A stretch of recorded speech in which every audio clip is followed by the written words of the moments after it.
So yesterday, we saw a major commitment in the class of 2024 as four-star linebacker out the state of Texas, Peyton Pierce, made his collegiate decision, choosing between the Ohio State Buckeyes, the Oklahoma Sooners, and the Texas Longhorns. And while many people viewed this as a two-team race between Ohio State and Oklahoma, it's Ohio State that gets the commitment today.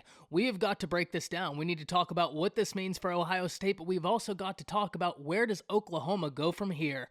I can't wait to get into it. Before we can, as always, y'all know the drill. I need to hear from you. Hop down to the comments. Give me a Y for yes or an N for no. Were you surprised that Peyton Pierce committed to Ohio State? And let me know what you're thinking. If you're new to the channel, be sure to subscribe. Hit that bell notification as I do constant college football content. You don't want to miss any of it. And if you enjoyed this content, be sure to like and comment down below. Those interactions seem small, but they truly are massive to content creators such as myself, and we're on a push to 20,000 subscribers. I'd love to have you a part of this unbelievable community. But having said all that, let's get right into this.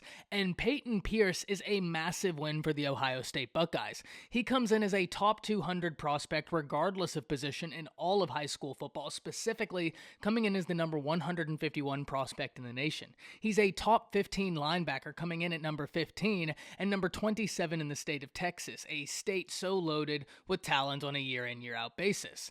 And for Ohio State, this gives you your second top 15 linebacker commitment in the class of 2024, as Peyton Pierce joins Garrett Stover. And not only that, this gives you commitment number 10 and puts your class as the number 2 recruiting class in the nation. Now, there is a long ways to go between now and early signing day. A lot can happen, and there is no doubt that the Oklahoma Sooners, as well as other teams, will continue recruiting individuals like Peyton Pierce. That just is the nature of the game. But at the same time, one thing we understand about recruiting, Ohio State will also keep recruiting Peyton Pierce. Heck, if we look at the time of football we're in, you have to recruit the guys on your active roster the entire time. It's not just about recruiting guys out of high school anymore. With the existence of the transfer portal, you have to recruit the guys that are already there, but that's a point for a different day. For Ohio State, this is a great move. Look, one thing when we talk about Ohio State, a lot of people are intrigued about the Buckeyes this season, and for good reason. When we look, the Buckeyes played Georgia so close, but they need to get over a hump, and that hump is Michigan. And that's a talented team. But getting wins such as this helps build the foundation and the building blocks to be able to sustain the level of success that Ohio State has become so accustomed to. So being able to see them go out and get recruiting wins like this is fantastic. And the other thing we need to talk about is what a factor James Laurinaitis has been. He may not have been back long, but he's already proving that his presence is going to be a very powerful one, and I think it was a big factor in getting Peyton Pierce. But what does this mean for the Oklahoma Sooners, the other team involved? Well, first and foremost, you're not going to win every recruiting battle in the nation, and luckily you have Brent Venables as your head coach, who is great with the linebacker coaching. So one would expect you're going to pull a top-tier linebacker. In fact, you're already locked in a battle for the nation's number 1 linebacker, Sammy Brown. Now, it's going to be very difficult getting him either away from Clemson or Georgia, but like I said, one thing we've realized while watching and observing Brent Venables and this Oklahoma staff, they're really good at cultivating relationships. They're really good at fostering relationships, and luckily for the Sooners, Sammy Brown has great relationships with Clemson, and that's not something that just started. He was building those relationships a while ago, and while Brent Venables was with the Clemson Tigers. So that's something you get to carry over when Venables goes from Clemson to Oklahoma. That gives Oklahoma a bit of a fighting chance here, and it's something we have absolutely got to watch. But he is a prospect that you have got to full court press on at this point. I actually think there's another prospect that you need to full court press on who's not a linebacker, but that's Nigel Smith.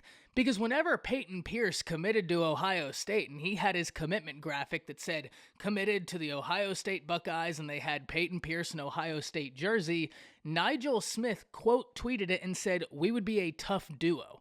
To which Peyton Pierce replied and said, "You already know the move, you're next."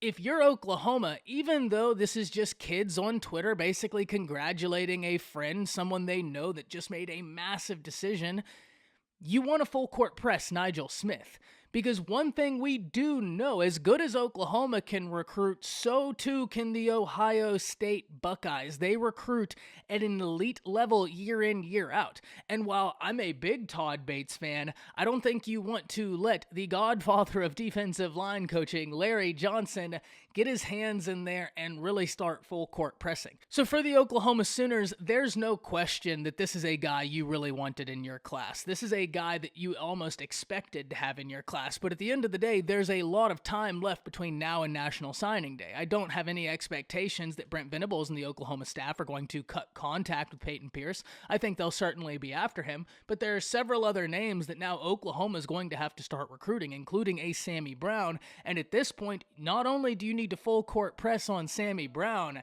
you need to full court press on Nigel Smith, because whenever Peyton Pierce committed, he said they'd be a tough duo, and the last thing you want is Ohio State really full court pressing on him as well. I can't wait to hear from all of you. This is going to be something I'm so interested to see, not only Ohio State recruiting, but Oklahoma recruiting, and I'm super interested to see how Oklahoma moves to try and mitigate this loss. But I can't wait to hear from all of you. Hop down to the comments, let me know what you're thinking. That's it.